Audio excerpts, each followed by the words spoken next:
Welcome to the Arbitration and Conciliation Act 1996. And today I am here with the very new topic away from this arbitration. Today we will do another part of this act, that is conciliation. It's going to be completely the new subject, new topic. If we see from arbitration, arbitration is now over. Now we have moved to conciliation. Conciliation का जो आज का आपका session होगा, इसमें हम समझेंगे what is the exact meaning about this conciliation, what are the features of conciliation and its scope. You have to understand this concept carefully because conciliation पर एक क्वेश्चन आ सकता है. जो स्टूडेंट्स LLB के स्टूडेंट्स हैं, जो theoretically अपना exam prepare कर रहे हैं, they have to write all their answer like this way. I have framed a complete answer for you, and the students who are preparing for judiciary or other entrance exam, they will get to know each important point of this topic. So बहुत अच्छे से ध्यान से इस topic को cover करेंगे students. You have to listen each and every word carefully. What this says that conciliation क्या होता है. क्या होता है कॉन्सिलिएशन का मतलब? हम आर्बिट्रेशन में ही कॉन्सिलिएशन को क्यों नहीं मिला सकते? Why this arbitration and conciliation stands on a different page. So conciliation क्या है? ये एक ऐसा प्रोसेस है इन विच थर्ड पार्टी क्या करती है? It helps the parties in the dispute to resolve it by a way of agreement. Means दो पार्टीज जिनके बीच में मतभेद है, लाइक A एंड B, इनके बीच में जो ये C है, अर्लियर आई यूज टू से this he is an arbitrator, but यहाँ पर अब एक कॉन्सिलिएशन प्रोसेस क्या होगा? जो A और B के बीच में मतभेद हैं, डिस्प्यूट्स हैं, मैटर ऑफ फैक्ट हैं, उनमें C just give his opinion. यहाँ पर क्या होता था? A और B जो आर्बिट्रेटर होता था, C अपना अवार्ड देता था, राइट? बट यहाँ पर C द्वारा क्या दी जाएगी? Opinion.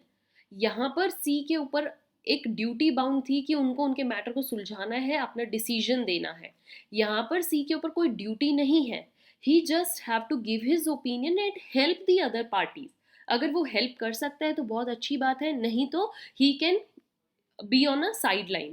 So A and B को he just helps to come to a conclusion or to resolve their conflict through an agreement. उनके बीच में फिर एक एग्रीमेंट बन जाएगा जिससे वो दोनों एक सुझाव पर आ जाएंगे या दोनों एक कंसेंसस ऑफ माइंड पर आ जाएंगे. So the person authorised to do so, जो पर्सन यहाँ पर ये C है, राइट स्टूडेंट्स, जो इस मैटर को अपनी ओपिनियन देता है, इस मैटर को सुलझाने में हेल्प करता है, this person is so called as a conciliator. Like arbitration में क्या होता था? आर्बिट्रेटर, है ना? यहाँ पर हम क्या बोलते थे? आर्बिट्रेटर. बट कॉन्सिलिएशन में कौन होगा? Conciliator. And he may do it by giving his what? अपनी opinion. He give his opinion regarding the dispute. जो भी पार्टीज के बीच में डिस्प्यूट है उसके रिगार्डिंग वो अपनी ओपिनियन देता है, and he helps the parties to reach a settlement. इसके द्वारा पार्टीज एक सेटलमेंट पर आती हैं, दोनों सेटलमेंट के थ्रू एग्रीमेंट फ्रेम करती हैं, और ये एक तरीके से दो पार्टीज के बीच में कोई भी मतभेद सुलझाने का एक और तरीका है, one of the methods, okay, different from arbitration.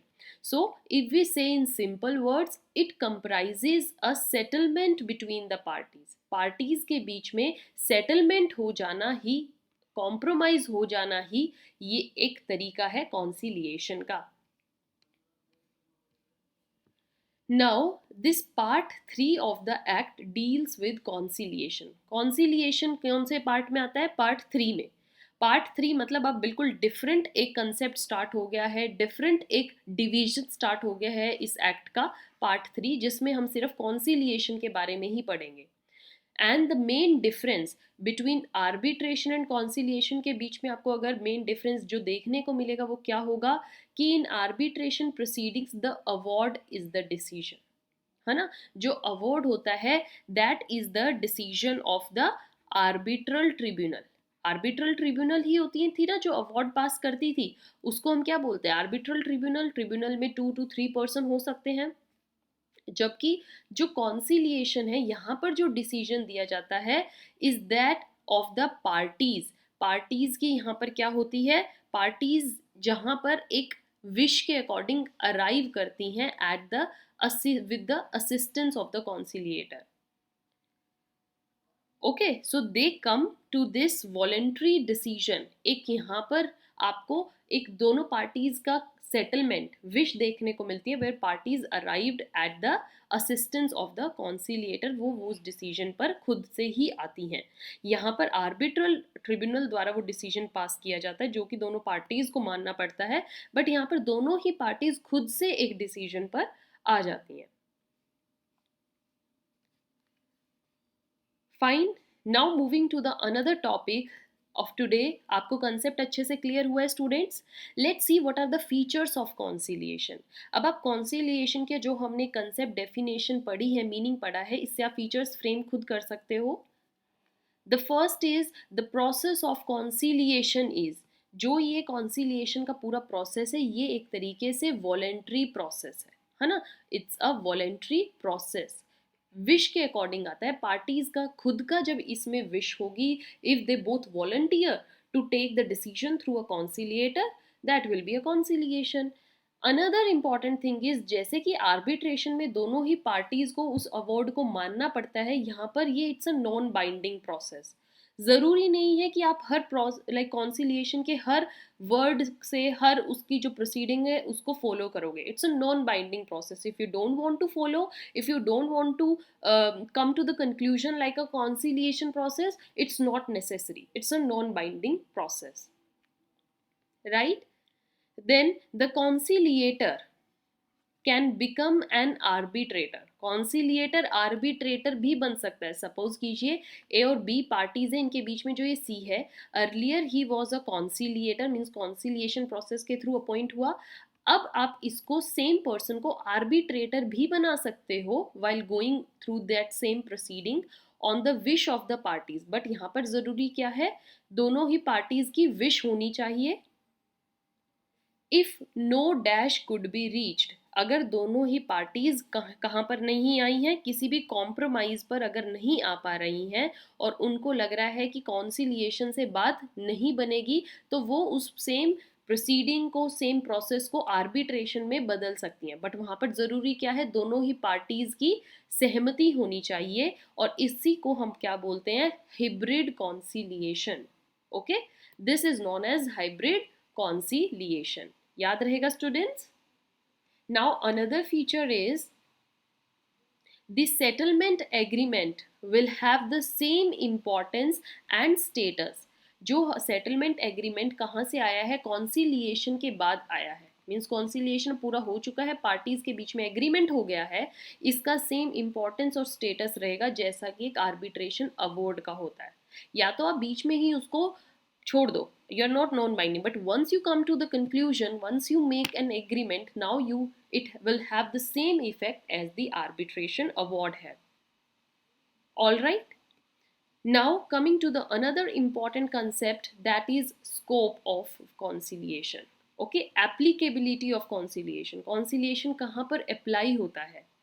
So what it says, the process of conciliation extends to, पूरा प्रोसेस कहाँ कहाँ तक जाता है. First, the disputes whether contractual और नॉट, जो डिस्प्यूट कॉन्ट्रैक्चुअल होते हैं या ना हो, but must arise out of legal relationship. Means parties के बीच में एक लीगल रिलेशनशिप होनी चाहिए. अगर ए और बी के बीच में डिस्प्यूट है स्टूडेंट्स, तो ए और बी के बीच में एक लीगल रिलेशनशिप होनी चाहिए. Means A and B both can sue each other as well as they can be sued by each other. Okay, ऐसा ना हो कि इनके बीच में ऐसा रिलेशन है कि वो स्यू नहीं कर सकते. फॉर एग्जाम्पल बी माइनर है तो ए उसको स्यू नहीं कर सकता. ए अनसाउंड माइंड का है सपोज, तो बी उसको स्यू नहीं कर सकता. यहाँ पर जरूरी क्या है, both must both can sue each other and both must be sued by each other as well. That's why again I am saying here जो dispute है that must arise out of legal relationship. All right. Another scope of conciliation is that all the proceedings related to such disputes. अगर dispute, एक तो इस dispute पर conciliation apply होता है, I said, और इन dispute से related जो भी proceedings चल रही हैं, उन proceedings पर भी conciliation apply होता है. That is the scope. तो दो जगह होता है disputes and the proceedings of such disputes. So with this concept of conciliation we have done features and scope, and I hope students अब आपको conciliation पूरा अच्छे से समझ में आ गया है. Although it's not like an arbitration, but it has the same effect if parties come to a settlement through an agreement. यहाँ पर एक थर्ड पार्टी आती है जो दो पार्टीज को हेल्प करती है उनका मैटर सुलझाने में by giving their own opinion. So arbitration and conciliation act का आज हमने कॉन्सिलिएशन टॉपिक स्टार्ट किया है. Meaning, feature, scope we have done, and I hope you enjoyed this. Stay tuned with this because now we are going to complete all the sections related to this topic, conciliation. Till then, stay tuned, keep sharing.